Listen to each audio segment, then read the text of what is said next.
Hello friends. यार कैसे हो आप लोग। आज का जो हमारा टॉपिक रहने वाला डिस्कशन का वो है आप लोग इकोनॉमिक्स का चैप्टर नंबर 3 यानी कि लिबरलाइजेशन, प्राइवेटाइजेशन एंड ग्लोबलाइजेशन। इससे पहले मैं आप लोगों को चैप्टर नंबर 1 और चैप्टर नंबर 2 दोनों करा चुका हूं। अगर आप लोगों ने वो वीडियोस अभी तक नहीं देखी हैं तो लिंक डिस्क्रिप्शन में है, जाके देख सकते हो। आज मैं आप लोगों को पूरा का पूरा लिबरलाइजेशन, प्राइवेटाइजेशन, ग्लोबलाइजेशन स्टार्ट करा दूंगा। So my name is search Thapar and let's start. यार सबसे पहले जो हमें इंपॉर्टेंट चीज समझनी है वो है इकोनॉमिक रिफॉर्म्स। देन हम पढ़ लेंगे लिबरलाइजेशन, प्राइवेटाइजेशन एंड ग्लोबलाइजेशन।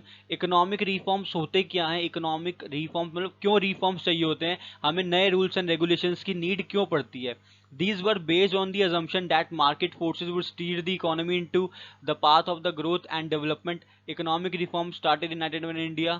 यार देखो इकोनॉमिक रिफॉर्म्स की हमें नीड क्यों पड़ती है, ताकि जो हमारी इकोनॉमी है देश की वो बढ़ जाए। देश की इकोनॉमी को स्टीयर करना जरूरी होता है, बढ़ाना जरूरी होता है। इसलिए इकोनॉमिक रिफॉर्म्स, इकोनॉमिक्स में चेंजेस लाने जरूरी होते हैं। इंडिया में क्यों जरूरत पड़ी थी इकोनॉमिक रिफॉर्म्स लाने की, इकोनॉमिक्स रूल्स चेंज करने के लिए, इन सब चीजों की नीड क्यों पड़ी थी। पहला जो सबसे बड़ा रीजन था वो था फिस्कल डेफिसिट। फिस्कल डेफिसिट बहुत ज्यादा हो रहा था, सरकार की इनकम, सरकार के खर्चे, अगर मैं दोनों की बात करूं तो खर्चे ज्यादा हो रहे थे सरकार के और इनकम कम हो रही थी। इस चीज को हटाने के लिए सरकार को इकोनॉमिक रिफॉर्म्स करने की नीड थी। BOP, balance of payment adverse जा रहा था। बाकी देशों को हमें पैसे देने थे, लेने की बजाय उनसे लोन हमने ले रखा था बाकी कंट्रीज से, तो एडवर्स बीओपी था। गल्फ क्राइसिस, वो जो यूएन और यूएस नेशंस में जो लड़ाई वगैरह होती हैं उसका असर भी इंडिया पे बहुत ज़्यादा पड़ा था। फॉरेन एक्सचेंज रिजर्व पे भी हमारा फॉल हो गया था। इंडिया में जो रुपीस की जो वैल्यू गिरती जा रही थी और प्राइजेस, इन्फ्लेशन होता जा रहा था कंट्री में, यानी कि प्राइजेस बढ़ते जा रहे थे। इसलिए इकोनॉमिक रिफॉर्म्स की इंडिया को नीड थी। ये जो मैंने 5 रीजन बताए हैं आप लोगों को, ये बहुत ज्यादा इंपॉर्टेंट रहते हैं। एग्जाम में ही पूछा जाता है कि इकोनॉमिक रिफॉर्म्स की नीड क्यों थी इंडिया को।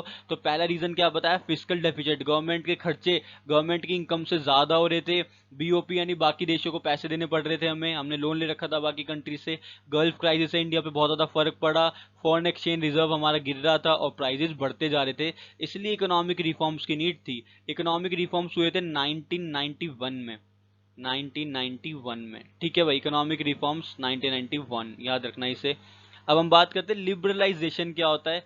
जो हमने इकोनॉमिक रिफॉर्म्स लाया उसमें 3 चीजें थी, लिबरलाइजेशन, प्राइवेटाइजेशन एंड ग्लोबलाइजेशन। तो लिबरलाइजेशन क्या होता है, liberalisation of the economy means it's freedom from direct और physical controls.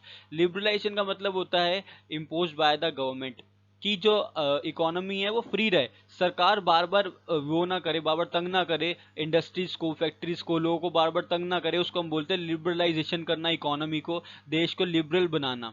Economic reforms under liberalisation, economic reforms क्या क्या हुए थे इंडस्ट्रियल सेक्टर की अगर मैं बात करूं, इंडस्ट्री में क्या क्या हुआ था। Evolution of industrial licensing, licensing को हटा दिया गया कि इंडस्ट्री के लिए आपको लाइसेंस लेने पड़ रहे थे, बहुत टाइम लगता था, उस प्रोसेस को छोटा कर दिया गया। D reservation of production areas, पहले क्या होता है सरकार अपने पास एरिया रखती थी, उसको सरकार ने हटाना छोड़ दिया अब, कि कोई बंदा प्रोडक्शन एरिया ले सकता है। और क्या क्या रिफॉर्म्स आए थे इंडस्ट्रियल सेक्टर में, फ्रीडम टू इंपोर्ट गुड्स, अब लोग यानी इंडस्ट्रियल सेक्टर वाले लोग गुड्स को इंपोर्ट भी कर सकते हैं, गुड्स को मंगवा भी सकते हैं दूसरे नेशन से। दूसरा क्या रिफॉर्म था, फाइनेंशियल सेक्टर रिफॉर्म्स की मैं बात करूं, liberalisation implied a substantial shift in the role of the RBI from a regular to a facilitator of the financial sector. तो लिबरलाइजेशन ने क्या किया, सब्सटेंशियल शिफ्ट हो गया आरबीआई से लेके, आरबीआई जो था पहले वो पूरा का पूरा फाइनेंशियल सेक्टर कंट्रोल करता था, करना भी चाहिए, लेकिन बाद में कुछ चेंजेस आ गए। अब वो कंट्रोलर की जगह फैसिलिटेटर बन गया है, वो हेल्प करता है लोगों की, बैंक्स की हेल्प करता है, आरबीआई की कैसे कैसे सारी चीजों को करना है। पहले कंट्रोलर था, पहले सिर्फ अपनी बात मनवाता था, अब वो बाकी बैंकों की और इकोनॉमिक जो भी फाइनेंशियल सेक्टर है उनकी बातें सुनता है। फिजिकल रिफॉर्म्स की अगर मैं बात करूं, physical reforms relate to revenue and expenditure of the government, government revenue expenditure की बात हो रही है। Tax reforms are the principal component of physical revenue, broadly taxes are classified. Classes, taxes की अगर बात करूं तो 2 तरह के टैक्स होते हैं, डायरेक्ट टैक्स और इनडायरेक्ट टैक्स।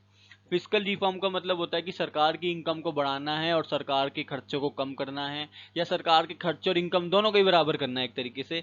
उसके लिए सरकार ने 2 टैक्सेस थे, डायरेक्ट टैक्स और इनडायरेक्ट टैक्स। डायरेक्ट टैक्स होता है जैसे इनकम टैक्स हो गया, वेल्थ टैक्स हो गया, डायरेक्ट टैक्स होते हैं। इनडायरेक्ट टैक्स यानी कि जीएसटी के बारे में बात हो रही है यहाँ पे। एक्सटर्नल सेक्टर रिफॉर्म्स की बात करूँ तो it includes foreign exchange reforms, कुछ फॉरेन एक्सचेंज रिफॉर्म, कुछ फॉरेन ट्रेड रिफॉर्म्स बनाए थे कि किस तरीके से टैरिफ स्ट्रक्चर को रखना है, चार्जेस किस तरीके से लगाने हैं इंपोर्ट एक्सपोर्ट में, उन सब चीज़ों के बारे में भी ध्यान रखा गया था। तो ये हमारा था लिबरलाइजेशन। अब हम आते हैं प्राइवेटाइजेशन पे। Privatization is a general process of involving the private sector in the ownership और operation of state owned enterprise। यार देखो, एक पर्टिकुलर कंट्री में ना सारी की सारी चीजें सरकार के पास नहीं होनी चाहिए, कुछ चीजें प्राइवेटाइज करना जरूरी होता है। प्राइवेटाइज करना मतलब इंडिविजुअल्स कंट्रोल करें उन चीजों को, जिसको हम बोलते हैं प्राइवेटाइजेशन। पहले क्या होता था, पहले सरकार सारी चीजें अपने अंडर रखती थी, लेकिन धीरे धीरे करके सरकार ने सारी चीजों को प्राइवेटाइज करना शुरू कर दिया है। आप देखोगे इतने सारे प्राइवेट हॉस्पिटल्स है, प्राइवेट स्कूल्स है, तो बहुत सारी चीजों को प्राइवेटाइज कर दिया गया है। नेक्स्ट जो हमारा आता है वो है डिसइन्वेस्टमेंट। प्राइवेटाइजेशन के अंदर ही आप कह सकते हो एक तरीके से आता है ये। डिसइन्वेस्टमेंट का मतलब क्या होता है? It refers to a situation when government sell of a part of its share capital of PSUs to the private investors. इसका मतलब ये होता है कि जब भी सरकार अपनी कंपनी को बेच देती है किसी प्राइवेट बंदे को, किसी प्राइवेट ग्रुप को, इसको बोलते हैं डिसइन्वेस्टमेंट। इन्वेस्टमेंट करने का मतलब क्या होता है? चीजों को खरीदना, इन्वेस्ट करना। और चीजों को बेचने को हम बोलते हैं डिसइन्वेस्टमेंट। जब सरकार अपनी चीजों को बेचती है उसको हम बोलते हैं डिसइन्वेस्टमेंट करना। जब सरकार अपनी गवर्नमेंट कंपनी का या किसी भी असेट को बेच के, प्राइवेट सेक्टर को बेच के पैसा कमा लेती है या पैसा ले लेती है, उसको हम बोलते हैं डिसइन्वेस्टमेंट करना। नेक्स्ट जो हमारा टॉपिक आता है वो है ग्लोबलाइजेशन। ग्लोबलाइजेशन क्या होता है? It may be defined as a process associated with increasing openness. ये एक ऐसा प्रोसेस है जिसमें हम इंक्रीज करते हैं ओपननेस को, growing economic interdependence and deepening economic integration in the world economy. पूरी दुनिया की इकोनॉमी को एक साथ इंटीग्रेट करना है, एक साथ जोड़ने को हम बोलते हैं ग्लोबलाइजेशन, ताकि एक कंट्री दूसरी कंट्री के साथ इंपोर्ट एक्सपोर्ट कर पाए और दोनों देशों की, यानी कि जो कंट्री सामान बेच रही है और जो कंट्री सामान खरीद रही है, दोनों की इकोनॉमी में इंक्रीज आ जाए। इसको हम बोलते हैं ग्लोबलाइजेशन। ग्लोबलाइजेशन का मतलब होता है पूरी वर्ल्ड की इकोनॉमी को एक साथ इंटीग्रेट करना, एक साथ जोड़ना। आज के टाइम अगर आप लोग देखोगे तो पूरे वर्ल्ड की इकोनॉमी एक साथ जुड़ी हुई है। एक कंट्री दूसरे कंट्री के साथ कितनी अच्छे से ट्रेडिंग करती है और व्यापार होता है अच्छे से। Policy strategies promoting globalisation of the Indian economy. क्या स्ट्रेटेजीज, क्या पॉलिसीज अपनाई गई थी ग्लोबलाइजेशन को बढ़ाने के लिए? सबसे पहले कि फॉरेन इन्वेस्टमेंट में इक्विटी लाओ। फॉरेन इन्वेस्टमेंट में इक्विटी का मतलब होता है कि दोनों देशों में, अगर आप चाहते हो कि आपकी कंट्री में कोई इन्वेस्ट करे तो आप भी दूसरी कंट्री में पैसे इन्वेस्ट करके पैसे कमा सकते हो। Long term trade policy, long term trade policy हो गई अब इंपोर्ट एक्सपोर्ट से क्या वो व्यापार अच्छे से होने लग गया बाकी कंट्रीज के साथ, तो इससे जो देश की इनकम वो बढ़ने लगी। रिडक्शन इन टैरिफ्स, टैरिफ्स यानी कि वो जो चार्जेस होते हैं इंपोर्ट एक्सपोर्ट के उनको कम कर दिया गया ताकि ग्लोबलाइजेशन को बढ़ावा दिया जाए। क्वांटिटेटिव रेस्ट्रिक्शंस जो सरकार ने लगा रखे थे, बहुत सारे रेस्ट्रिक्शंस, उनको कम कर दिया गया, उनको विड्रॉ ही कर दिया गया। ठीक है भाई। नेक्स्ट आता है वर्ल्ड ट्रेड ऑर्गेनाइजेशन, यानी कि WTO, world trade organisation. The WTO was founded in 1995 as a successor organization to the General Agreement on Trade and Tariffs। पहले क्या होता था? पहले गट होता था। गट मीन्स होता है general agreement on trade and tariff. उसको बाद में नाम चेंज करके WTO, वर्ल्ड ट्रेड ऑर्गेनाइजेशन दे दिया गया 1995 में। गट वॉज एस्टेब्लिश इन 1948। ये जो गट है, यानी कि जो मैंने आपको बताया general agreement on trade and tariff, इसको एस्टेब्लिश हुआ था ये 1948 में 23 कंट्रीज के साथ। 23 कंट्रीज ने इसमें पार्टिसिपेट किया था। पॉजिटिव इम्पैक्ट की अगर हम बात करूं तो एलपीजी के पॉजिटिव इम्पैक्ट्स क्या थे? एक वाइब्रेंट इकोनॉमी, अच्छी इकोनॉमी बन गई, इंडस्ट्रियल प्रोडक्शन को बढ़ावा दिया गया, फिजिकल डेफिसिट को कंट्रोल किया गया, प्राइस बढ़ने को यानी इन्फ्लेशन को कंट्रोल किया गया, कंज्यूमर सॉवरेनिटी, कंज्यूमर को राइट दिए गए कि आप बाहर की चीजें भी खरीद सकते हो, और फॉरेन इन्वेस्टमेंट को भी बढ़ावा दिया गया। Negative impact of LPG. Negative impact क्या थे एलपीजी के?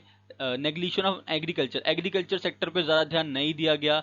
Urban concentration of growth process, urban areas में ज़्यादा फोकस किया गया, इंक्रीज करने को बढ़ावा दिया गया, अर्बन एरियाज को अच्छा करा जाए, और जो रूरल एरियाज है उन पे ध्यान नहीं दिया गया।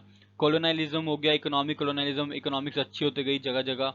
स्प्रेड ऑन कंज्यूमरिज्म, कंज्यूमर्स बढ़ते गए क्योंकि अब कंज्यूमर्स ग्लोबली ऐड हो चुके हैं। Lopsided growth process, sorry my bad, ये जो स्प्रेड ऑफ कंज्यूमरिज्म है इसका मतलब ये है, और इकोनॉमिक कॉलोनाइलिज्म का मतलब है कि कुछ कुछ कॉलोनीज की इकोनॉमी बढ़ी और कंज्यूमर पूरे देश से जुड़ तो गया लेकिन वो अच्छे से नहीं जुड़ पाया अभी। लॉपसाइडेड ग्रोथ प्रोसेस ऐसा था कि अटैच ग्रोथ प्रोसेस नहीं रहा कि सबका सब एक साथ ग्रोथ हो, ऐसा नहीं हुआ। कुछ कुछ सेक्टर ग्रोथ हुए और कल्चरल बहुत सारे डिफरेंसेस आते थे। कल्चरल डिफरेंस मतलब इंडिया का अलग होता है कल्चर, बाकी कंट्रीज का अलग होता है, तो कल्चरल डिफरेंसेस आने लगे जिस वजह से जो हमारी जीडीपी है वो नहीं बढ़ पाई, इनकम नहीं बढ़ पाई। Next, during the tenure of Narasimha Rao government, यानी कि 1991 में किसकी सरकार थी? नरसिम्हा राव की। India met with an economic crisis, economic crisis होने लग गए relating to its external date.